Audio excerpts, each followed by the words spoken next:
Muito boa noite, como estão vocês? Tudo bem? Meu nome é Paulo Henrique Amorim, né? Saudoso, mas estamos aqui hoje num dia muito interessante, que afinal hoje estamos falando, acho que é o segundo dia que a gente faz a live pós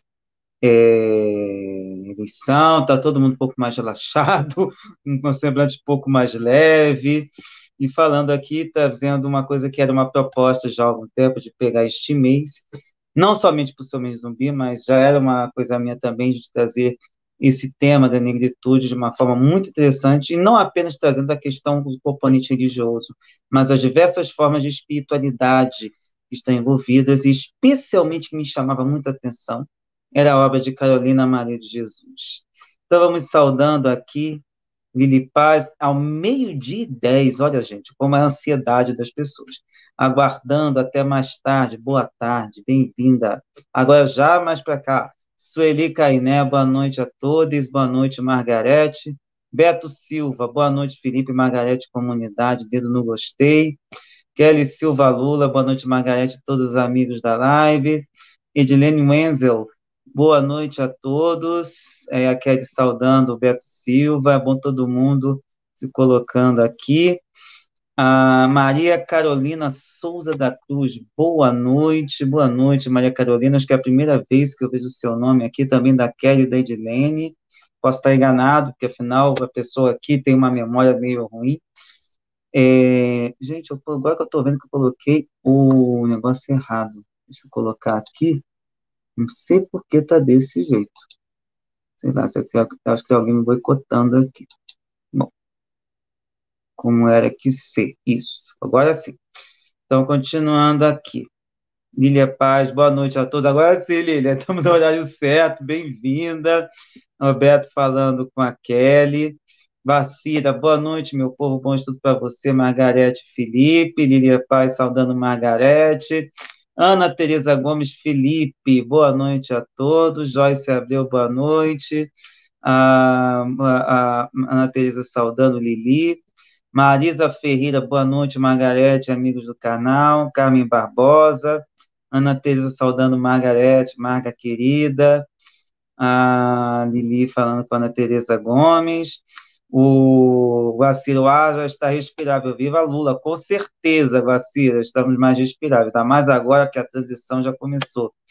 Lília Paz, boa noite, Ana. Carmen Barbosa, chegando agora ainda no transporte, você vê como é que é. Você vê como é que é. Sabia que eu estou aqui, né? Mas de qualquer forma, amanhã eu estarei no transporte também. Lilian Rangel, boa noite, Lilian, bem-vinda mais uma vez aqui, boa noite, Margarete, Felipe, mas vou assistindo aqui mesmo no trem, nossa, que barato, gente, é bom que a gente tenha isso bem legal aqui. César Lozano, boa noite, Felipe, Margarete, comunidade, grande alegria de estar com vocês, boa noite, César, e como vocês já devem ter visto, estamos aqui com uma grande convidada que já vem aqui, a gente já vem conversando, indicou diversas convidadas aqui também. Eila aqui conosco, Margarete Santos, diretamente lá no Reino, num momento tão distante, mas em breve estará conosco aqui também. Olha, Margarete, não para, olha aqui, ó. Fábio Amara dos Santos Prado, boa noite a todos. Margarete, estou aqui, ele pulou meu nome. Perdão, Fábia, perdão terem delicadeza, deixa eu ver aqui, porque aqui, às vezes, hoje está um pouco mais frenético do que o normal, tá? Ana Teresa saudando a Lilian, Ângela Maria dando boa noite, Carmen Barbosa, abraços a todos, graças à querida Margarete, e Lilian Rangel saudando a Ana Teresa Gomes Felipe. Vamos fazer uma roda qualquer dia desse com todo mundo, Margarete, com todo mundo fazer aqui, como a gente faz lá no Sejus, ia ser ótimo, ficar aqui, mas tem que ser um dia que não pode ter depois aqui. Aqui, não sei se de repente eu pulei seu nome, boa noite a todos, Fábio Amaro dos Santos Prado, enfim, todo mundo aqui. Aqui, ó, perdoado, amigo, perdão, que realmente às vezes aqui o chat fica um pouco agitado. Aqui, Ana Teresa saudando Margarete e Lilian saudando Lili Paz. Olha, mais uma pessoa, Ernestina Furiati, espero ter falado certo. Margarete, estou assistindo, bem-vinda, Ernestina, bem-vindos todos aqui. E hoje temos esse tema aqui proposto, ela topou o desafio, falar dessa grande escritora, infelizmente não reconhecida no seu devido valor quanto deveria, mas temos aí essa figura notável, não só pela sua obra, mas também pela sua história de vida, que é Carolina Maria de Jesus. Então, Margarete, tudo bem contigo? Eu estou bem. Boa noite, Felipe. Boa noite, meus amigos. Eu estou muito feliz de ver aí todo mundo no movimento no chat. Eu até falei para todo mundo participar. Um beijo para todos. Nossa, tem meus amigos de Juiz de Fora, que a Ernestina, ela é minha amiga, né? Ela é de Juiz de Fora e minha vizinha. Tem minhas amigas de São Paulo, do Rio, e até daqui da Alemanha. Tem minha prima, a Carmen, que está lá no trem. E tem meu amigo e minha amiga, o Beto e a Kelly, lá da TV 247. Eu estou muito feliz com os amigos. E também os amigos do Sejus, né? Não posso esquecer da minha turma do Sejus. Então, boa noite para todos. E hoje vamos falar sobre a Carolina Maria de Jesus, que é uma grande escritora e poeta, né, poetisa e compositora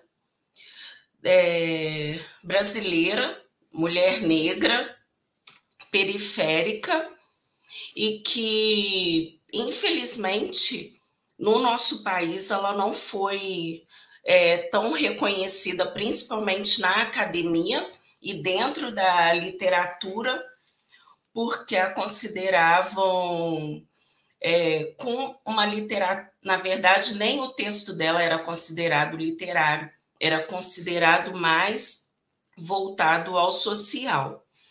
Então, a Carolina, ela é mineira, igual a mim, nascida na cidade de Sacramento, e ela era descendente, né, de africanos e que foram escravizados, e a mãe dela era empregada de uma família, e essa família decidiu pagar, a patroa, né, da mãe dela decidiu pagar os estudos de Carolina, só que Carolina estudou só até o segundo ano, o antigo primário, que seria hoje o segundo ano do ensino fundamental. E ela conseguiu ler e escrever, mas já lá na infância, a Carolina já sofria muito racismo, né? Como a maioria de nós negros no Brasil, que sofremos racismo desde, eu costumo falar que desde quando nós estamos no ventre de nossa mãe, a gente já é símbolo de resistência, né? Para sobreviver e nascer, e a gente já sofre também racismo. E assim Carolina sofreu.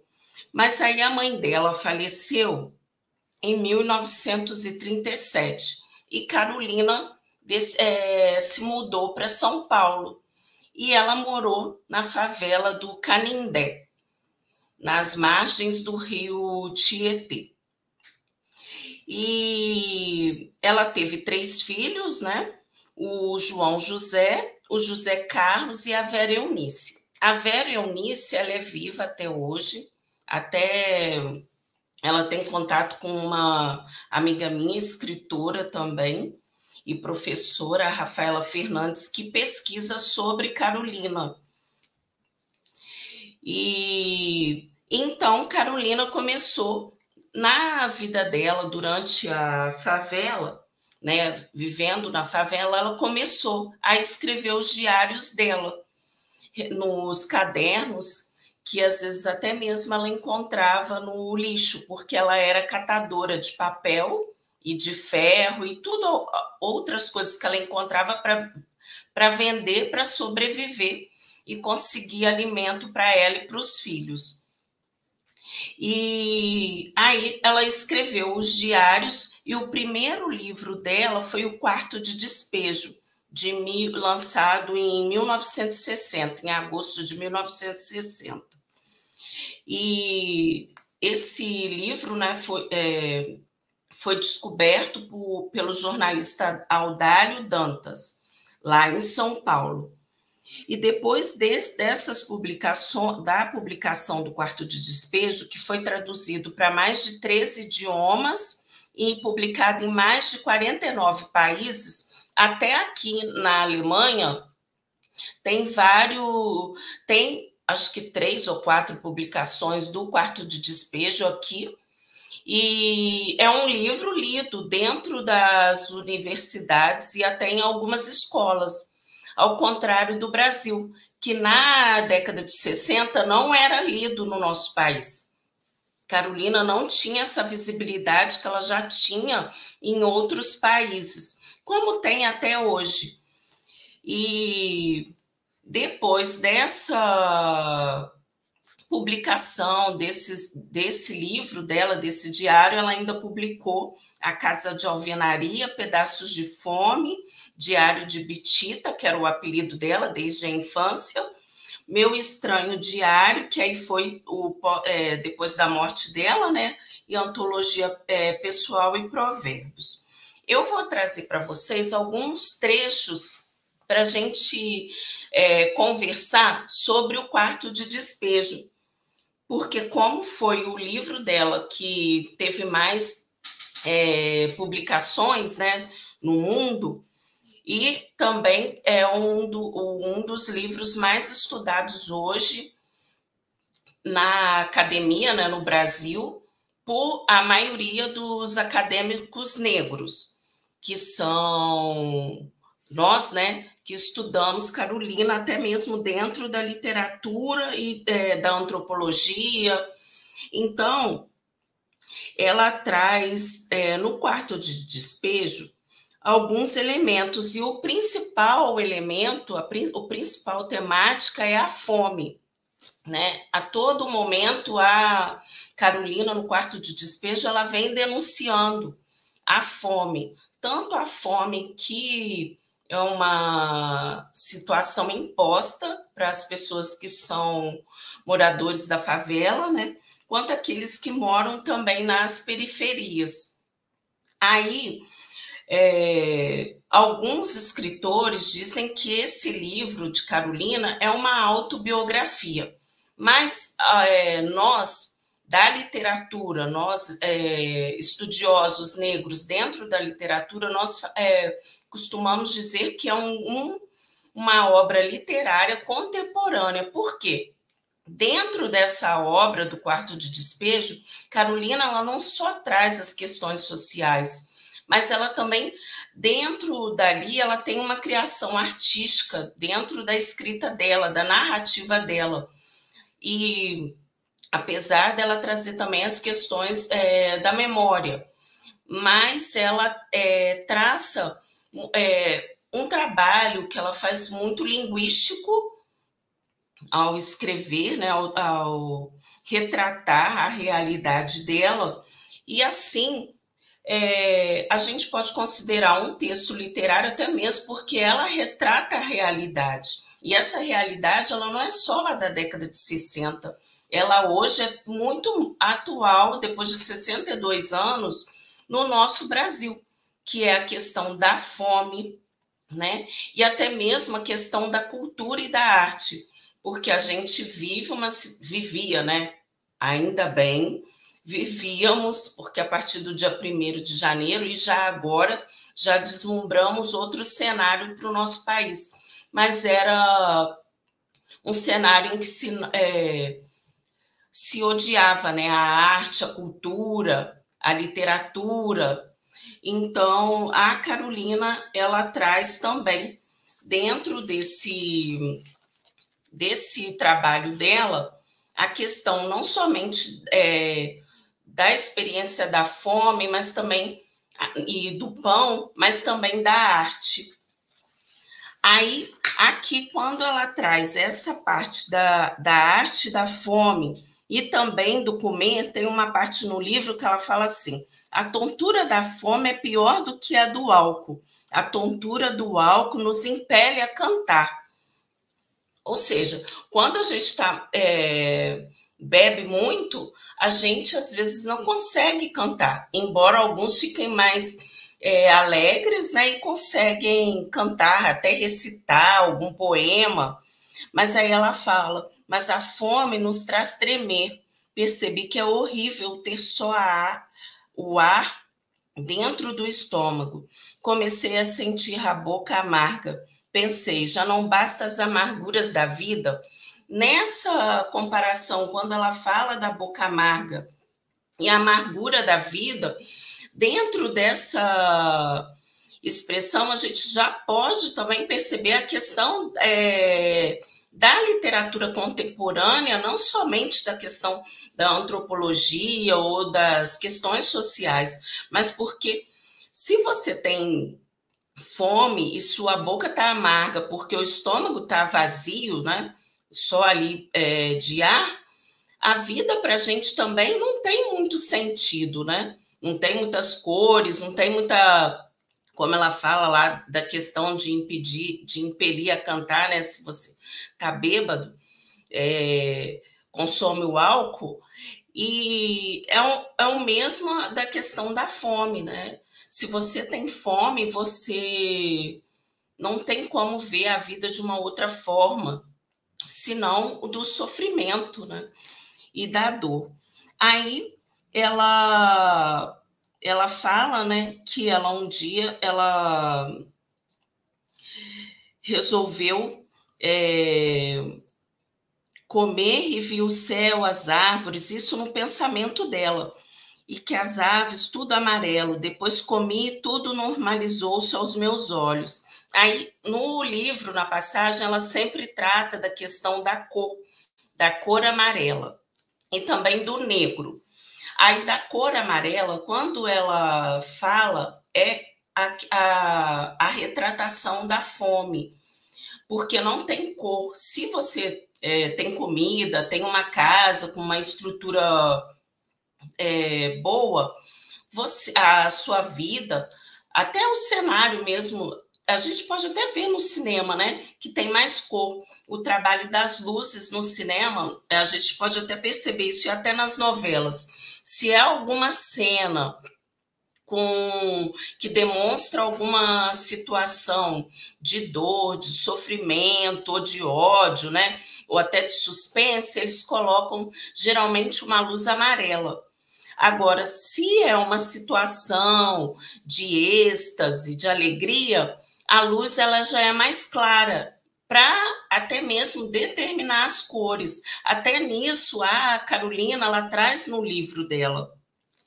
Aí ela tem a questão do que eu falo quanto a obra de Carolina ser uma literatura contemporânea, até mesmo da produção artística, porque a todo momento ela traz a questão do visual, da arte, da poesia e também da música. Quando Carolina às vezes chegava em casa, tem algumas passagens do diário dela que ela fala que ela gosta de escutar uma música clássica, e ela até canta um trecho e cita esse trecho de alguns, até de óperas, né? Ela cita alguns trechos, então isso denota a questão de uma cultura contemporânea. E outra parte que a Carolina traz no diário dela são as questões políticas. E ela fala muito do período, ela fala diversos períodos, inclusive do Juscelino Kubitschek. E ela, para retratar essa parte, ela fala da questão do dia da abolição. Aí ela fala assim, desse dia, né, da abolição. No dia da abolição, dia que comemoramos a libertação dos escravos, sente-se escravizada, vivendo exatamente no período da industrialização e da década desenvolvimentista do Brasil. A Vera começou a pedir comida e eu não tinha.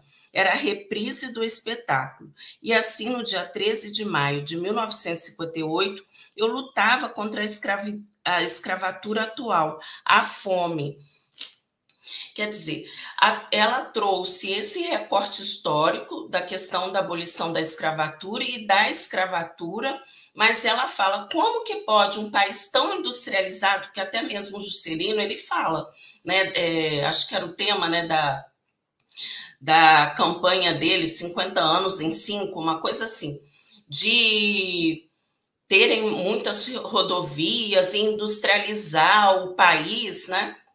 E a Carolina, ela denuncia isso, ela critica isso, como um país que é tão, que está totalmente industrializado, produz tanta comida, e eu sinto fome, e minha filha, que era a Vera, né, reclamando que estava com fome.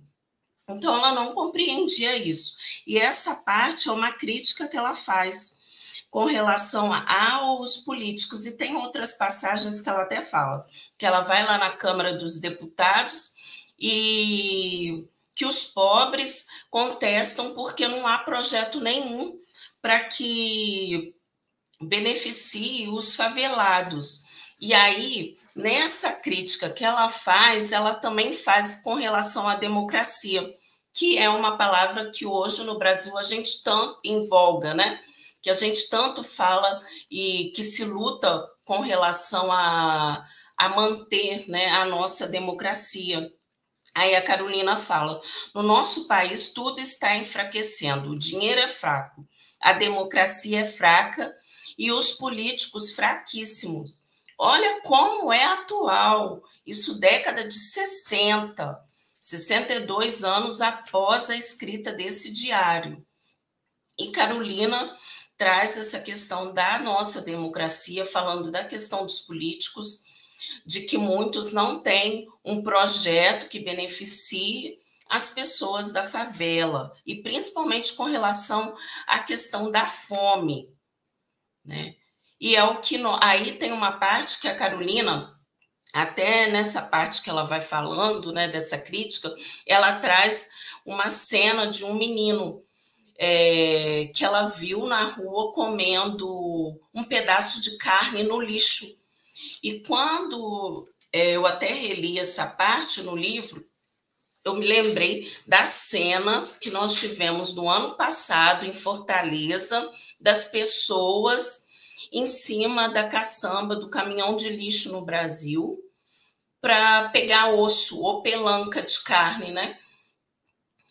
E Carolina falando que ela estava chocada com aquele menino, uma criança, né? Que não comia há 2 dias, ou seja, ele estava faminto e que estava ali comendo um pedaço de carne no lixo. E ela faz essa crítica, ela até fala com relação ao serviço social, porque aí, me desculpem minhas amigas do serviço social que estão assistindo, mas aí a Carolina ela fala assim com relação ao papel do serviço social, porque nessa parte o serviço social ele não está cumprindo a sua função, porque para Carolina ela fala que a função para ela do serviço social, aí ela até fala que é melhor eu ler. Revoltei contra tal serviço social que diz ter sido criado para reajustar os desajustados, mas não toma conhecimento da existência infausta dos marginais.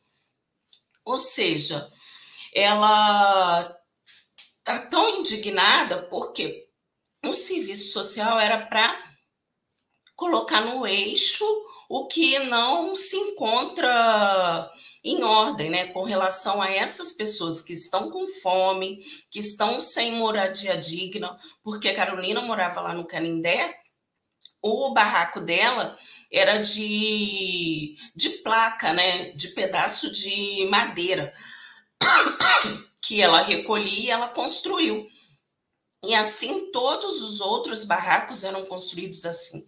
Ainda em São Paulo, há algumas comunidades, né, na periferia que são de madeira.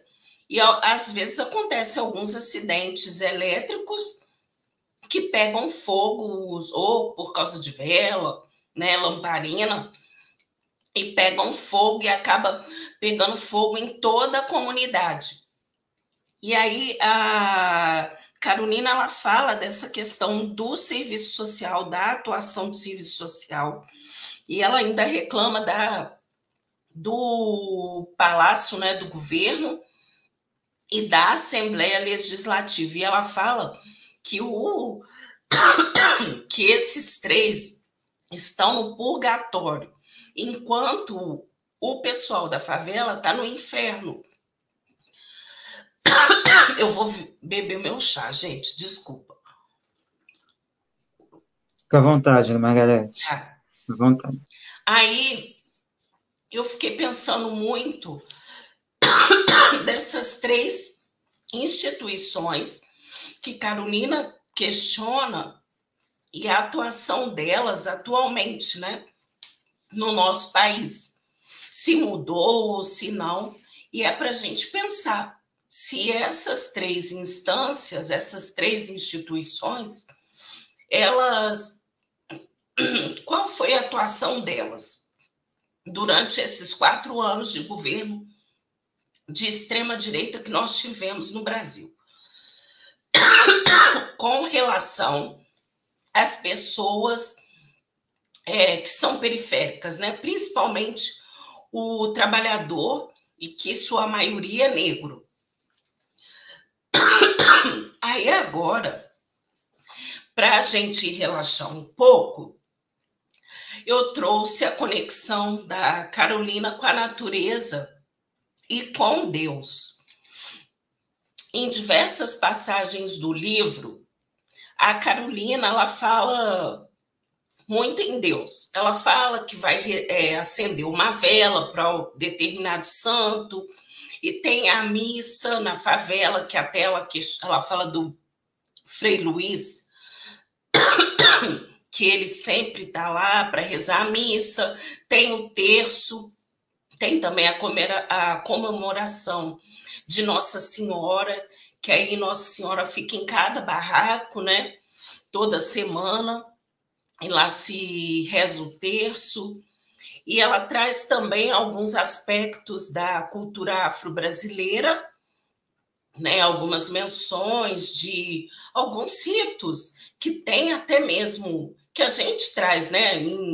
Em diversas religiões dentro do Brasil, e ela traz também isso com relação a, mas dentro do catolicismo, né? Da prática dela dentro do catolicismo. Aí tem uma parte que ela fala da questão dela com a natureza e Deus. Ela fala assim: eu ando tão preocupada que ainda não contemplei os jardins da cidade. É época das flores brancas, a cor que predomina. É o mês de Maria e os altares devem estar adornados com flores brancas. Devemos agradecer a Deus ou à natureza que nos deu as estrelas para adornar o céu, e as flores para adornar os prados, e as várzeas e os bosques. Então, ela tem um momento que ela às vezes está indo na rua, né, em busca de papel ou em busca de algo para poder vender, para levar comida para casa ou para comprar uma roupa, um calçado para o filho, e ela para às vezes para contemplar ou o céu, contemplar os pássaros, né, ou alguma situação na cidade. E aí sempre ela fala das questões espirituais, de Deus mesmo, interroga, fala com relação a Jesus, com relação à pobreza, se realmente por que eles têm que sofrer e passar fome. Então ela sempre fala isso. Aí ela até, nessa parte, ela fala que o dia que ela sair lá da favela, daquela vida, ela vai acender incenso, vai agradecer a Deus, vai jejuar mentalmente, e só vai pensar coisa positiva nesse momento. E até aí ela fala que vai acender uma vela para São Sebastião, no dia que isso acontecer. Porque até mesmo dentro do diário, lá do quarto de despejo, A Carolina, ela faz muitas denúncias de violência contra mulheres, contra crianças, jovens, e ela, até mesmo da polícia, a atuação da polícia, ela questiona, às vezes, os policiais e até o delegado. Então, no livro dela, e ela, às vezes, busca, até em meio a essas denúncias, encorajar algumas pessoas, igual tem uma parte que uma moça fala, né, que ela não aguenta mais aquela vida, que ela quer tirar a própria vida, e a Carolina vem e fala com ela que a voz do pobre não tem poesia, e que com isso, para reanimar essa moça, ela fala com ela que tinha lido na Bíblia que Deus ia consertar o mundo. Aí ela fala assim: disse-lhe para ela ter paciência, esperar que Jesus Cristo venha ao mundo para julgar os bons e os maus. Então, aí nessa parte ela traz um certo consolo até mesmo para a moça e em busca de viver, né? Porque nesse julgamento entre os bons e os maus, a moça, essa moça que está tentando tirar a própria vida, talvez ali ela vai ter um bálsamo e até mesmo mudar a situação dela social. Mas aí Carolina também traz uma crítica com relação à igreja por causa da posição do Frei Luís. Primeiro que, às vezes, na missa ele usa uma linguagem muito rebuscada, muito difícil para as pessoas ali da favela compreender. Até mesmo porque ele fala o latim. Aí, e a gente não tem latim na escola, né? Naquela época até se tinha, mas só que não nas escolas em que frequentavam todas as pessoas que eram pobres, até mesmo nem todo mundo que era pobre na década de 60 tinha acesso à escola. A escola mesmo o número de escolas, de vagas, foi aumentando no fim da década de 90 no Brasil, porque antes as escolas eram mais a oportunidade, a chance era para quem era da classe média, não para quem era pobre e veio principalmente da comunidade, né, da favela. Aí ela também, outra coisa que ela questiona lá o Frei Luís é porque durante a missa ele fala que o pobre tem que ter filho. Aí até as vizinhas falavam: olha, você viu, Carolina, o Frei falou que a gente pode ter filho. Aí a Carolina falava: realmente, para ele, a gente tem que ter filho, porque assim o pobre vai colocar mais operário e esses operários vão começar a passar fome, passar necessidades. Ou seja, a consciência da Carolina era muito grande com relação a essas questões, até mesmo da igreja, né? Da fala ali do padre durante a missa, falando, talvez intencionalmente, para que as pessoas da favela tivessem mais filhos, mas não porque a vida, com relação à questão do sentido da vida, né? do procriar, da família, mas sim para ter mão de obra para as indústrias, né? Até porque era o período industrial no Brasil. Então, teria mão de obra mais barata, mas, como diz a Carolina, seriam pessoas que passariam necessidades, principalmente fome. Aí, quando tem uma passagem muito bacana no livro de Carolina, que aí ela já tem a casa dela, que ela fala assim que o sonho, a casa de alvenaria, né? Porque o sonho dela era ter uma casa de alvenaria, ou seja, uma casa de tijolo. E quando Carolina teve a casa, ela falava assim: agora que comprei a casa, não me foi possível pintá-la de vermelho, porque os padres haviam de dizer. O que os padres haviam de dizer? Chamá-la de comunista. E nessa passagem, Carolina até fala sobre o Fidel, porque ela fala que Fidel ajudava os pobres.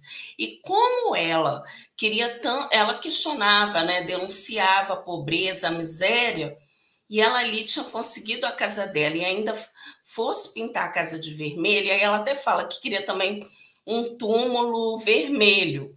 Aí ela fala, mas se eu tiver um túmulo vermelho, a igreja também vai me criticar e me excomungar, assim como fez com Fidel, porque Fidel ajudava os pobres. Aí, e essa parte é uma crítica que também Carolina traz com relação à igreja, porque ela fala que ouviu dizer que existia uma organização metropolitana da igreja que arrecadava dinheiro que era para os pobres, mas na verdade a igreja não usava isso em benefício a pobre nenhum. Isso já passei do tempo, né, Felipe? Eu já estou acabando. Não tem Aí, isso, não. Pode ficar à vontade. eu já estou terminando. Aí, essa consciência de Carolina com relação até mesmo ela era religiosa, né, católica. E isso veio lá da infância dela, mas esse segmento religioso. Mas mesmo ela dentro, seguindo o rito da Igreja Católica, né, com relação à missa, a acender vela, a oração, né, a rezar o terço, ela via algumas coisas na igreja e ela contestava, criticava, né, de uma maneira séria e também argumentativa, porque ela tinha argumento plausível ali que era a realidade dela, o que ela via, né? E também trazia até mesmo dados históricos, tanto que até essa parte do Fidel, ela trouxe um dado histórico e ela também trazia os fatos, né? Quando ela fala da denúncia lá da organização metropolitana. E aí, a questão de Carolina com relação à nossa sociedade, só para eu terminar, eu vou ler um poema, porque eu queria trazer uma música, mas infelizmente no YouTube não dá para a gente trazer. E a Carolina, ela escrevia, compunha, né, várias músicas. O que eu quero trazer, a importância nessa minha breve fala, né, sobre Carolina, breve conversa aqui com vocês, é da importância e da magnitude de Carolina, da potência de Carolina, essa mulher que era periférica, não tinha um alto grau de instrução, né? Não tinha instrução acadêmica, só apenas o segundo ano, né, do primário, antigo primário escolar. Mas dentro dessa obra dela, do Quarto de Despejo e das outras obras dela também, ela traz para a gente uma realidade tão atual para o nosso Brasil, mas um fazer, uma escrita, como diz a Conceição Evaristo, né, a escrevivência que ela traz ali, a vivência dela, por meio da escrita, a narrativa da vida dela, por meio da escrita, mas ao mesmo tempo ela traz diversos contextos em diversas áreas do conhecimento, somente nessa obra. Imaginem nas outras obras. Então, Carolina, ela é muito atual e ela é muito importante para a gente no contexto literário, no contexto social, no contexto da antropologia, da história, e de todas as outras ciências, né? A Carolina, ela é muito importante. E uma pena que nem no ensino, na nossa educação, Carolina não está inserida no currículo escolar. E ela deve ser inserida, sim, no currículo escolar para que as nossas crianças, os nossos jovens possam conhecer essa escritora, essa mulher, mãe e representante né, da nossa sociedade brasileira que esteve há tantos anos à margem, sem ser visualizada, né, visibilizada. Então, e que ela traz uma representação muito forte desse nosso povo que até hoje é marginalizado e que principalmente a gente viu nesses 4 anos desse atual governo que já está indo cada vez mais à margem e cada vez mais impelido de estar na nossa sociedade brasileira, que são as pessoas trabalhadoras, as pessoas que são pobres, e que a todo tempo foi também utilizada ali na parte da religião também, manipulada, sem que eles percebessem a própria realidade, porque eles estavam passando fome, desempregados, moram, né? Muitos em condições ruins, degradantes. Até eu lembro do Ferrez no canal dele, ele trazendo lá do Capão Redondo, né? Onde é a cidade, o bairro, né, que ele mora em São Paulo, falando de que um conhecido havia perdido o trabalho, o emprego, e com isso não tinha dinheiro para pagar aluguel. Então foi e montou uma barraca de lona para morar junto com a família. Então essa é a realidade de milhares de pessoas no nosso Brasil hoje, né? E que a gente tem que pensar, porque a Carolina ela traz essas críticas, ela traz essas denúncias e que até hoje muita coisa não mudou no nosso país. Então a gente está aqui para nós pensarmos juntos, conversarmos juntos e tentarmos mudar agora a partir do próximo governo, né, do presidente Lula, e cobrar dele também, da equipe dele, dos municípios, dos parlamentares e dos estados, a função deles, porque eles são agentes públicos, né, que servem à sociedade, e não a gente que tem que servir a eles que têm que tentar melhorar as nossas condições para que a gente viva em igualdade, né, e equidade. Aí eu quero, para terminar essa minha fala, ler para vocês um poema de Carolina, que se chama Humanidade. Depois de conhecer a humanidade, suas perversidades, suas ambições, eu fui envelhecendo e perdendo as ilusões. O que predomina é a maldade, porque a bondade ninguém pratica. Humanidade ambiciosa e gananciosa, que quer ficar rica. Quando eu morrer, não quero renascer. É horrível suportar a humanidade, que tem aparência nobre, que encobre as péssimas qualidades. Notei que o ente humano é perverso, é tirano, egoísta e interesseiros, mas trata com cortesia, mas tudo é hipocrisia. São rudes e trapaceiros. Esse poema está lá no meu Estranho Diário, no livro dela.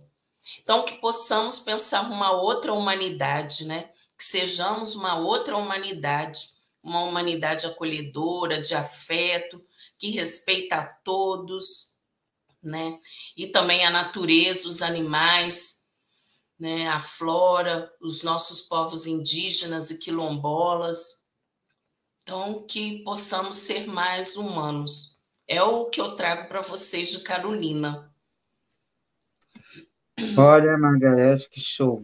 Só falando assim, foi muito show, como o pessoal diria aqui. E eu queria ressaltar uma coisa. Quando você falou da questão dela falar de música clássica, ouvir música clássica, me fez lembrar uma história que a Beth Carvalho falava de Cartola. E Cartola, quando estava no bar, e pedia para colocar na Rádio MEC. E naquela época já trabalhava com música clássica, se não me engano. E, enfim, né, a gente mostra, né, esses espíritos, esses seres extraordinários que estão entre nós, populares, ou seja, não temos aqui pessoas com grande formação acadêmica, pelo contrário, né, e sofisticadíssimos na sua maneira de escrever, na sua maneira de pensar, e refletindo muita coisa, como eu brinco, né? Uma pessoa que eu sonho de estar presente. Acho que muita gente deve achar assim, né? Marilene Felinto. Uhum. Gente, eu li a Mariane Felinto na Casa dos Amigos e eu tinha uma catarse com ela, que tudo que ela verbalizava eu não conseguia verbalizar. Ela conseguia sintetizar tudo que eu pensava de uma maneira que eu mesmo ficava espantado. E a Carolina traz isso, né? E o quanto está atual, especialmente depois do desgoverno, né? Porque afinal isso, ela escrevia isso antes da ditadura. A ditadura deixou uma tragédia Uhum. social daquelas que até hoje não foi relatada, porque simplesmente não tem publicações, que era tudo censurado. Então, ficou tudo na conta dos anos 80, mas a gente não pode esquecer, para ter anos 80, tivemos anos 60 e 70. Então, imagine o que, que não foi relatado e que, de repente, está até em outros diários, como o Quarto de Despejo, em outras obras que, de repente, a gente nem vai encontrar, porque ou foram destruídas ou foram esquecidas, de outros escritores que não tiveram reconhecimento e que são registros históricos fantásticos e extremamente necessários. Gente, eu vou priorizar leitura de comentários diretamente para a gente, porque eu vi que muita gente, o pessoal está no 247, começa a conversar entre si, parece que é aquelas lives que todo mundo fica conversando entre si, e aí, senão daqui a pouco a gente sai 8 da noite, 8 da noite tem que estar lá no canal do Sejus, falando sobre espiritualidade e universidade. Então, Ana Tereza, viemos a convite da nossa Marga, nossa querida amiga, muito bom. Aí, Beto Silva, olha a Marga aqui, gente. A Lília, estamos aqui todos juntos. Ela falou que quando eu falei daquela questão de reunir todo mundo, depois de fazer uma live com todo mundo aqui, ó, amiga dos papos, do Papo das 9. De repente a gente marca aqui ou em outro canal para a gente poder fazer. E aí ela colocou, as amigas da Corrente do Bem. Aí uma amiga de muitos anos trabalhou comigo, Josefa Santos. Boa noite, Josefa, boa noite para você também. Edilene mandando beijos para você também. Maria Carolina mandando aqui Margarete. Elisaura Bezerra, boa noite a todos e todas. E ela falando, Porto Velho, Rondônia presente. Então, boa noite para ti, Elisaura. Outra amiga nossa aqui, que está em todas as lives daqui também, sempre que possível, também está nas do Sejus. Josi Negreiros, boa noite, Felipe Maga, estamos juntas. Silvana Regina, parabéns, amiga. Natália Bastos mandando amiga, e umas estrelinhas e corações. Agora passando aqui para ir direto. Josi, custei para achar a live de vocês. O YouTube tinha escondido. É sempre assim, mas o YouTube tem isso. É live de esquerda e estilo do lado. Eles tentam boicotar a gente. O live de direita aparece até quando a gente não quer. Apesar de que acontecem umas coisas muito interessantes, Margarete. Eu terminar qualquer live, de repente estou fazendo alguma coisa, entra na Opera Mundi. Eu nunca vi um negócio tão interessante. Do nada, estou vendo uma live da Opera Mundi começando. Gente, eu não nem escolhi, mas pelo menos eles me bota no jornal de esquerda, não me bota no jornal de direita, que às Né? vezes acontece. Doutor 4, boa noite. Vamos ver aqui mais, ó. Elisaura, boa noite, Margarete Santos. Vamos ver quem mais aqui. De paz, indo amigas queridas. Cássia, eu espero falar certo seu sobrenome. Zezaki, isso mesmo? Depois você me corrige, tá, Cássia? Então, boa noite para você, Cássia. Em algum momento você falou aqui, a Ana Teresa falou verdade. Vamos ver aqui. Sueli, é muito importante trazer, Margarete, valor literário, artístico da obra, não restrita a uma fonte jornalística e de informação. Sim, esse é que é importante, né? E o conjunto, o lugar de fala, a questão dessa impressão, que é muito comum também a gente valorizar a pessoa ou que tem um curso superior, ou que tem um cargo, ou que tem uma repercussão internacional, e a obra dela é tão fantástica, ela já foi traduzida para diversos idiomas. E a força dessa obra, e que, assim, como disse acho que foi tem uma música que é cantada pelo Milton Nascimento, mas acho que é do Taiguara não, Tunai, certas canções. Como não fui eu que fiz, né? Seja aquela coisa, né? Aquela uma espécie de invejinha, como eu gostaria de ter escrito isso. E o Quarto de Despejo é uma dessas obras que ultrapassam o tempo, e eu diria mais, que você falou que ela não é tão estudada, ainda hoje ela é muito pouco estudada nas escolas. Eu acho que a periferia deveria colocar isso mais em pauta, especialmente as escolas periféricas. Não por ser uma discriminação, mas por ser uma questão de se reconhecer ali. O problema é que às vezes tem um problema de linguagem, mas a gente encontra a dificuldade até de trazer o funk para a sala de aula. Eu lido com escolas rurais, então o funk também, apesar de tudo, está presente, mas eu vejo que às vezes a gente encontra problemas com isso. Muitas vezes a gente tem um problema da questão de ter muito voltado para o gospel, para o sertanejo, tento trabalhar com músicas com eles também, mas às vezes a gente esbarra com esse problema. Aí a Beto Silva falou, exato, Margarete, outro cenário, iria também concordando contigo, verdade. Aí José Negreiros, mas ao narrar a própria vivência, bibliografia, Carolina de Jesus não teria inserido a realidade que a rodeava, contextualizando um meio sentido e vivido? Então, essa é uma pergunta. Então, se você quiser, pode guardar, porque tem mais coisas aqui. Gente, eu vi que tinha mais de 100 comentários, então por isso que eu estou selecionando. Aí, Cássia mandando uns abraços virtuais. Ana Tereza, será que tem audiolivro dela? Eu não procurei, mas é provável que tenha aqui no YouTube. Se você quiser, Ana Tereza, procura depois o canal do Rogério Matucci, que ele estava fazendo umas lives lendo livros de madrugada. E um dos livros, eu me lembro que ele estava lendo, foi Quarto de Despejo.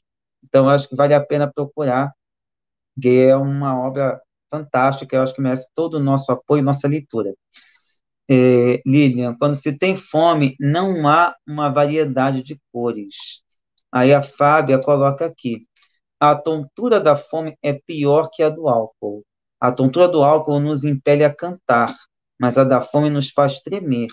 Percebi que é horrível ter só ar dentro do estômago. Gente, não tem nem outra descrição melhor, né, do que é sentir a fome. Não sei se tem outras pessoas, mas isso aí já é fortíssimo. Aí a Lilian Rangel, que interessante essa questão das cores. Aí a Fábio, essa frase vem com uma reflexão, pois ela já falava da insegurança alimentar, sim. E o quanto isso até hoje é delicado. A gente voltou a ter insegurança alimentar. É bem provável que hoje tenhamos um maior número de famintos do que tínhamos antes, mesmo com o Auxílio Brasil. E ainda assim, a gente vai ter que resgatar. Vide aí esse rombo de 400 bilhões de reais que o governo Lula vai tentar recompor aí com toda essa organização que isso a gente está vivenciando. Ana Tereza Gomes, peço desculpas pela caixa alta, sou deficiente visual. Não tem problema, Ana Tereza. Muito pelo contrário, é importante você estar participando, se comunicando conosco. Nós, inclusive, no Sejus temos um amigo deficiente visual, ele está passando por uns problemas de saúde, e com ele a gente tem uma relação ótima também, com relação a ele participar das atividades que a gente tem lá no Sejus. Ele, infelizmente, está mesmo que está meio doente, mas ele é uma pessoa que sempre foi muito presente, muito atuante, independentemente da deficiência física que ele carrega. Josi Negreiros, toda obra cultural, biografia, ficção, cinema, teatro, música literária é jornalística, é pesquisa, é arte abrangente. Então, falou, como diríamos aqui, falou tudo, né? Como diríamos aqui.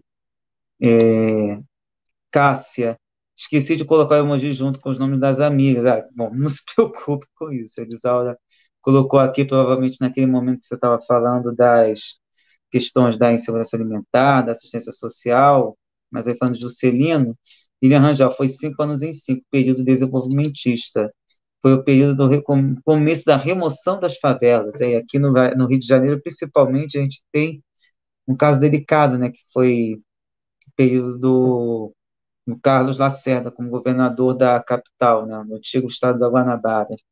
A Cássia, no quarto de despejo, ela descreve a fila do pessoal para pegar o osso no frigorífico. E hoje a situação é tão delicada que chegou a ter lá, né, osso é vendido.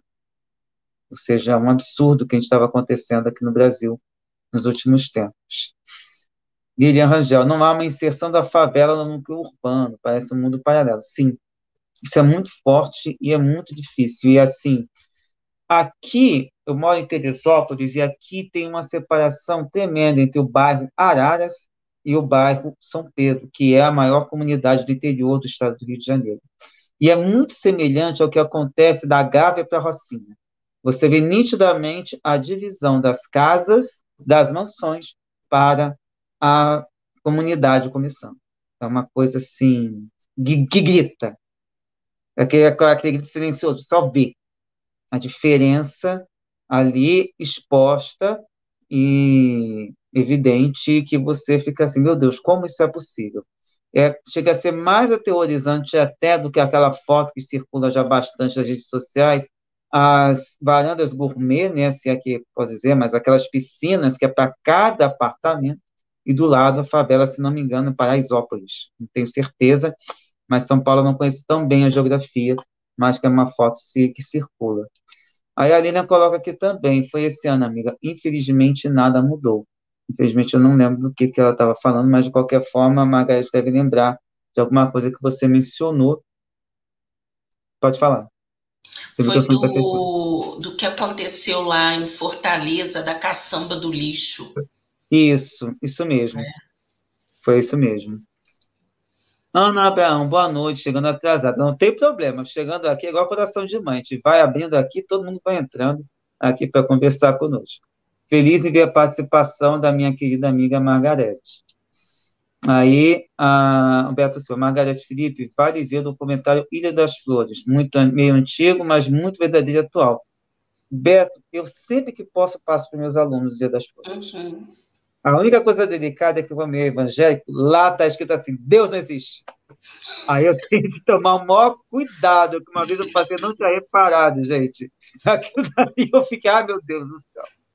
Então é um ponto meio delicado ali, mas eu amo, sempre que eu posso, eu pego e passo para eles, porque isso é muito importante. E esse documentário é sensacional. Lilian Rangel, mas a essência da profissão foi exatamente essa. Com o tempo, ele foi buscando novas formas de atuação, que é a questão da assistência social. Uhum. Aí, Ângela Maria agradecendo. Leonardo Fittipaldi Toga, boa noite, chegando depois do grupo no ar. Sueli, melhoras Margarete, que passe rapidinho essa gripe. Ele falando, Leonardo, cheguei no término daqui, no término do culto do Evangelho no lado aqui de casa. Aí a Lília esclarece. A atuação do serviço social era ligada à caridade. Sendo uma profissão ligada a instituições públicas, ela se ressente muito da atuação livre sem interferências. Não somos profissionais liberais. É uma coisa que também acontece com a gente em sala de aula, Lilian. A gente tem muita dificuldade de ter essa abertura de trazer determinados temas, que às vezes a gente enfrenta com a comunidade, se não pelo próprio setor, que é um dos mais conservadores e congrega talvez as figuras mais reacionárias. E o que torna mais difícil até a atuação, até uma parceria que deveria existir entre todos esses setores. A assistência social devia estar casada também com a educação, porque, afinal, especialmente em escola pública, a gente encontra casos muito difíceis e que a escola não tem pernas para gerir. E o que é mais delicado, muitas vezes o único aparelho público que tem naquela região é uma instituição escolar. Nem posto de saúde, nem posto de policiamento, só tem a instituição escolar ali presente. Isso seja na comunidade, como eu já trabalhei, seja também na zona rural, onde tudo é muito mais difícil até de você acessar. Porque muitas vezes numa comunidade você tem uma ONG, você tem uma organização social, alguma coisa que às vezes pode ajudar os jovens. Zona rural não tem nada, a não ser o próprio trabalho e muitas vezes, enfim, é difícil até de descrever. Sueli, a sua análise está sendo muito importante para nós, está me ajudando a compreender melhor o livro, seu valor, além de trazer a contextualização para os dias atuais. Obrigada, amiga. Então, está aí o reconhecimento. Josi Negreiros, sim, Marga, Carolina de Jesus tinha muita fé, uma mulher admirável sobre todos os aspectos, tuas colocações bastante pertinentes. E aí, mais gente chegando, ó, Kênia Patini, boa noite a todos, boa noite, Kênia. Regina Furtado, boa noite, a ti também, boa noite, Regina. Leonardo, o tema do culto aqui foi sobre a prece por um suicida, capítulos 28, itens 71 e 72. Depois ele vai falar que está falando sobre o Evangelho segundo o Espiritismo. Daniela Oliveira, boa noite, bem-vinda, apreciadora da espiritualidade. Outra pessoa chegando também, Luzineide Jardim, boa noite, Luzineide, boa noite. E Ana Teresa, escolas públicas muito boas. César Lozano, assunto triste, Léo, porém necessário e merece nossa atenção. Inclusive, já falamos aqui sobre suicídio em outra espiritualidade e diversidade. Fica o convite para vocês entrarem na nossa playlist e tratar desse assunto aqui, tratando de diversas abordagens das diversas formas de espiritualidade sobre esse assunto. Moacir Guzmão, boa noite, Moacir. Aí o Léo colocando, esqueci de citar o livro Evangelho segundo o Espiritismo, de Allan Kardec. O César Lozano mandando umas palmas aqui para ele também. Danila Oliveira, linda história da Carolina. Agora já estamos mais recentes aqui, mesmo assim já tem 20 minutos que o pessoal publicou isso aqui. Vamos lá. Parabéns, Margarete, Fábio Amara. Parabéns, Margarete. Amei sua explanação sobre a Carolina Maria de Jesus. Aí, só para mencionar, porque falou de suicídio, a José Negreiros, Léo, de extrema importância. No Rio Grande do Sul é uma triste realidade no número de suicídios, inclusive entre adolescentes. Aí, novamente, foi o convite. Depois vocês deem uma olhada aqui, que a gente já falou sobre esse tema, que de repente pode trazer outros debates, inclusive, para outras lives também depois. Doris Madeira Grande, bem-vinda, boa noite a vocês, gratidão, Margarete, querida, por nos trazer essa história de vida sofrida, mas tão emocionante e lúcida. Moacir Guzmão, parabéns, Margarete. Ana Tereza Gomes Felipe, verdade. Cássia, aqui em São Paulo, para contemplar a Lei 10.639 de 2003, abordamos a cultura afro-brasileira. Eu peço seminário sobre personalidades negras femininas, a Carolina é uma delas. Muito bom, Cássia. A gente está tendo a oportunidade nas escolas de também trazer esses temas, mas eles vêm de forma meio confusa, porque, na verdade, até o material didático é meio fraco. Então, até para trazer a cultura indígena, nada como pegar poemas indígenas, escritos por indígenas, e não músicas que pessoas que não têm nada a ver com a cultura indígena para falar sobre isso. Da mesma forma, a questão da cultura africana. Como seria importante trazer, por exemplo, as histórias dos orixás, como seria interessante trazer as histórias das diversas entidades da Umbanda, do Candomblé, para que a gente pudesse, os itãs também, que são as histórias, ajudaria a entender e desmistificar diversas coisas que estão na cabeça das pessoas que não entendem o que é a religião africana e a realidade também dessas religiões. Então, a Lilian Rangel, excelente abordagem. Leonardo, Josi, aqui em Minas, a expressão, foi muito bucólica, foi muito comum. Agora que eu vi que não era sobre esse tema. Deixa eu ver aqui. Aí, Ana Tereza, tanto que não mudou, como piorou, infelizmente. Lilian Rangel, meus parabéns, amiga, belíssimo trabalho. César Lozano, gratidão, Margarete. Josi Negreiros, tudo igual, nada mudou, a humanidade não muda, apesar de tantas mostras da necessidade de humanização.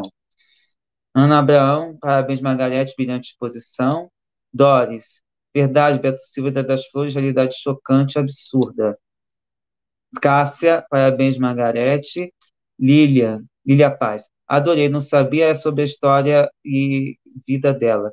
Faz perceber o quanto ainda precisamos aprender. Léo, pelo pouco que assisti, foi ótima a sua exposição. Aí dando palmas, aí você também, Léo, fica o convite para você assistir desde o início também. Danila Oliveira, parabéns. Onde eu estava, não consegui acessar você. Onde que eu estava que não conseguia acessar você antes? Aí, Margarete, falando de você aí. Josi, parabéns, Marga, pela exposição clara e objetiva. Lilian Paz, ainda estamos sofrendo hoje, e infelizmente esse sofrimento ainda vai durar algum tempo, porque não é em janeiro não vai mudar da água para o vinho, vai demorar um pouquinho. Maísa Ferreira, parabéns, muito interessante a sua aula. Ernestina Furiati, parabéns, Margarete. Ana Teresa, linda narrativa, Marga. Doris, Marguinha, boa, rápida melhora. Leonardo, conosco é Marguizinha, é isso mesmo? Marguinha. Marguinha, agora que eu consegui entender. Agora ficou mais claro. Conosco é a Marguinha. Verdade, Ana Teresa. Aí, olha só, o que a gente fala para ela? Guacira. Margarete, posso Guacira. dormir? Guacira é terrível. Pode, Guacira, pode dormir. Gente, para quem não entende, a Margarete está na Alemanha, então temos aí umas 4 horas? Quantas horas de diferença de São fuso? 11h38 agora. Ainda é cedo, mas a Guacira ela acorda mais cedo, né? E a Guaceta da Suíça, então por isso é essa questão. Aí, César, nos encontramos logo mais no Sejus. Deus te abençoe, Margarete. Melhoras, hein? Melhoras sempre. Né? Temos Margarete, todo mundo 100%. Então, esse nome é um forte abraço. Seria isso, Cássia? É porque você foi falar o sobrenome da Cássia, aí ela escreveu que o nome Ah, dela é fogo. Fogo. É assim mesmo. É assim mesmo. É que a gente tem essa dificuldade com outros nomes. É claro, a gente é parte da nossa cultura latina ter essas coisas. E a gente não vem de outros tais, né? Carrega sobrenomes de outras culturas, né, como não estamos tão acostumados. É assim mesmo. Angela Maria, obrigada, foi um prazer te ouvir. Josina Iglesias, fique bem maga. Ana Teresa, obrigada, amigo. Doris, muito, muito bom. Parabéns, Margarete. Quantas lições para nós. Parabéns, Felipe, por essas oportunidades que nos oferece. Ouvir tanta coisa boa. A gente tenta. Cássia, gostei da placa da Marielle. Eu uso, acho que desde o primeiro dia que ela está aqui. Se não é desde o primeiro dia, ela foi colocada aos poucos. Depois eu coloquei a dela, da Dilma, que acho que são dois ícones que a gente precisa ter aqui. Lembrar sempre. Beto Silva, se eu pudesse, colocava um painel com várias pessoas, né? Mas por enquanto o dinheiro só deu para isso. Então depois vamos ver se a gente coloca outros ícones. Lilian, imagino. Estava falando isso com minha mãe, que é professora. Você está certíssimo, Felipe. Essas duas professoras deveriam andar juntas. Outras também, mas a questão é que a gente precisaria de um aparelho muito maior. E o Estado, não sei se é uma questão de desleixo ou falta de planejamento, é tudo feito na base do improviso. E aí é que a gente vem, a gente até para lidar com as populações é muito difícil, porque o improviso com a educação não deveria acontecer, como nenhuma outra, em nenhum outro caso. Lilian, Margarete, minha mãe está enviando um beijo grande. Um beijo para ela também. Uhum. E aqui concordando com Cássia, deveria ter assistente social e psicologia nas escolas. Sim, o problema é que, no geral, esse trabalho ainda é muito restrito, e quando vem, não vem da maneira como deveria. Aqui, por exemplo, deveria ter um serviço muito mais completo, mas infelizmente, o que poderia existir, na verdade, que seria ideal, seria retomar a construção de CIEPs, mesmo que fosse um projeto modificado. Mas o que a gente tem muitas vezes é uma casa que é readaptada para ser uma escola. Então, essa é a realidade de muitas escolas das nossas redes municipais. Maria da Conceição Paiva e Paixão, bem-vinda. Ela colocou algumas coisas que não consegui entender. Depois eu pedi para ela colocar abaixo, mas não tem nenhuma outra mensagem dela. Vamos ver aqui. Aí a Cássia concordando, seria maravilhoso, Cássia. Vamos ver se tem mais aqui. Aí a Lili Paz, aliás. Sim, Cássia, com a presença desses profissionais, poderíamos ter uma outra realidade nas escolas juntos, alunos e alunas. Cássia mandando coração. Leonardo Lula, aqui estamos felizes. Vamos ver aqui. Gente, não para. Cássia, temos agosto indígena e novembro negro, concentrando autores indígenas e negros. Pois é, esse agosto indígena, eu vou ver se eu retomo depois, mas infelizmente eu não tinha nenhum indígena para a gente tratar aqui dessa forma. A gente conseguiu o Willas, que trouxe esses aspectos, mas indígenas mesmos, os poucos que eu consegui não se dispuseram a participar dos programas aqui, como outras pessoas também vêm convidando, mas não temos conseguido, às vezes, tanto contato. Aí lembra, né, um canal pequeno, às vezes isso tudo acaba atrapalhando também. A Kenny agradecendo, muito obrigado, Margareth Felipe, mais um encontro com muito aprendizado, linda história de vida. César, muito bem, Felipe, temos que aprender com as culturas diversas. Leonardo falando que Ilha das Flores eu utilizei muito em exposições. Marluce Duarte, bem-vinda, boa noite, um beijo grande para Margarete de Minas Gerais. Ângela Maria Oliveira, boa noite, Deus os abençoe. Margarete, você vai querer responder aquela pergunta da Josi Negreiros ou você É, prefere já dar uma palavra final? Vou ver se eu consigo ressuscitar eu aqui, vou porque foi muita responder coisa. rapidinho, porque ela já tinha até falado mais ou menos, né? Com Uhum. relação a ser uma obra meio biográfica. Então, é, o que a gente fala com relação dentro da academia, nós, pesquisadores negros? Porque antes, quando Carolina lançou o Quarto de Despejo, a própria academia não reconhecia essa obra de Carolina como uma obra literária, e nem eles falavam que ela estaria enquadrada no cânone, que seria uma obra autobiográfica. Só que depois, na década de 90, né, depois de que muitos estudiosos vieram a estudar Carolina, voltando, né, a estudar a obra de Carolina no Brasil, discutiram e falaram, não, Carolina é uma obra também literária, não somente classificada só como autobiográfica. É uma obra literária porque traz várias características que estão dentro da parte da literatura, principalmente a literatura contemporânea, né? Como a criação artística, até mesmo porque ela trata a narrativa dela, trazendo a realidade. Se a gente parar para pensar, outros escritores famosos que estão enquadrados no cânone, eles trazem a realidade, igual Ariano Suassuna, Graciliano Ramos, né, João Cabral de Melo Neto, até a Raquel de Queiroz, tantas outras, a Clarice Lispector. A Clarice Lispector, ela até recebeu a Carolina, né, na Semana de Arte. Só que lógico, a Clarice, né, era uma mulher branca da classe média alta, então ela teve uma visibilidade maior na literatura, mas ela tratava também, ela não trazia a biografia dela, mas ela trazia a sociedade de um modo dentro da parte psicológica. E ela não era considerada uma obra da parte da psicologia, né? Mas era tratada como uma obra literária. E por que Carolina ela não pode também ser tratada como uma obra literária, né? Os escritos dela, a narrativa dela, né? Porque ela é uma mulher negra, pobre, periférica e sem estudo.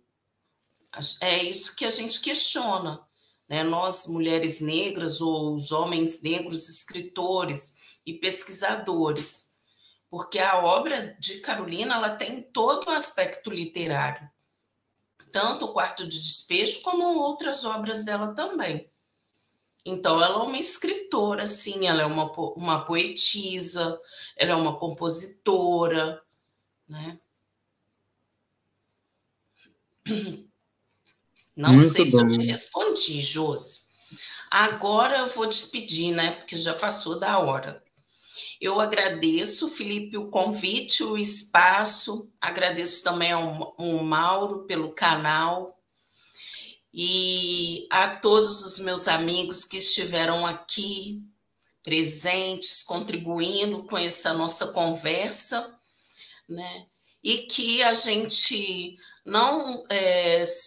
os estudos com relação a esses escritores e personalidades negras não fiquem somente no mês de consciência negra, né? No mês de Zumbi de Palmares, no mês de novembro, tanto nas redes sociais para discussão, como nas escolas e outros espaços sociais, mas que venham a ser discutidos e retratadas essas pessoas e seus trabalhos no dia a dia, todos os dias, né? Porque nós estamos aí transitando pela sociedade, né? Vivendo, contribuindo cada vez mais para a formação do nosso país, desde a sua Constituição enquanto Brasil, e também, como até trouxeram, as questões dos indígenas, são outros povos que também tanto contribuíram e contribuem até hoje, e que temos tanto a aprender com eles, porque mal sabemos sobre a cultura, a religiosidade deles, né, desses povos diversos, a língua São milhares de línguas. Hoje, não tanto milhares, né? São centenas de línguas indígenas em nosso Brasil e que a gente desconhece. E a gente nem fala nas escolas. E era para a gente também falar uma língua indígena. Então, são várias questões porque a gente precisa trazer. E essas questões elas devem estar presentes no dia a dia, né? Não somente resumidas ou reduzidas num mês só de celebração.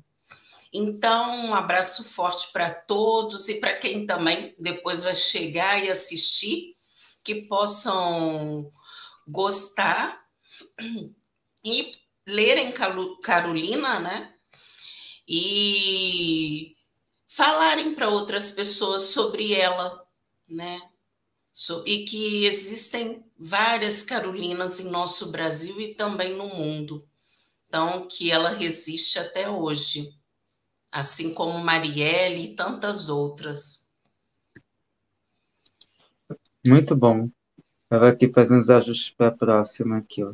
Então, Uhum. Cássia, gratidão. Josi Negreiros, Felipe, tenta Fernanda Caigani, primeira advogada indígena do Rio Grande do Sul, talvez do Brasil. Não tenho certeza, o Mauro tem contato dela, já entrevistou. Vamos ver, tá? Vamos falar com ele. E aí, sobre o que você está falando, e a literária. Obrigada, Marga. Beto Silva, obrigado, valeu muito. Edilene Wenzel, parabéns, Marga. Lili Paz, parabéns, Margarete. Lilian Rangel, meus amigos, parabéns pela linda live. E eu só tenho a agradecer pela presença de todo mundo, lembrando que nós somos o canal Paz e Bem, um canal de espiritualidade plural. Aqui temos diversas formas de espiritualidade sendo colocadas, especialmente a partir das 6 da manhã com o canal Paz e Bem. Temos também um espaço da antroposofia com a Nina Veiga. Temos também a Nidmiele falando de feminismo nas religiões. Pedro Lima Vasconcelos trazendo a história de diversos aspectos aí acadêmicos, falando sobre espiritualidade também. Enfim, temos aqui um painel importantíssimo. E quem puder colaborar financeiramente, temos a assinatura solidária no link que está aí na descrição. E, além disso, aproveitando nossa programação, amanhã de manhã estaremos aqui a partir de 6 da manhã com Carla Pavão, falando de paz, de espiritualidade plural. E, para quem quiser, já dou aquele spoiler, vai falar sobre o Lula. Então, fiquem atentos aí. 6 da manhã, Carla Pavão tratando de Lula aqui. Depois vamos falar de Kardec, às 6h30, com Caminhos do Espiritismo. E ficamos sempre à disposição para quem quiser. Daqui a pouquinho, às 8 da noite, estaremos no canal do Sejus, tratando de educação, espiritualidade e transformação social. Ana Tereza, beijos, querida Marga. Josi Negreiros, graças, amiga Marga. Amigas e amigos pela companhia, laços com muita aprendizagem. Para todo mundo, gente, a gente vai encerrando com muito carinho, agradecendo a presença de todo mundo e aquele meu gesto de sempre. Forte abraço, um beijo enorme no coração de cada um de vocês. Deixar a Margarida descansar, que já está quase virando a noite lá, quase virando para outro dia, e a gente daqui a pouco tem a outra live também. Guacira, disse que é podia dormir, ela não foi dormir coisa nenhuma, tá aqui, ó. Amo vocês, também te amamos, Guacira. Então, gente, fiquem com Deus e até a próxima. Tchau, tchau.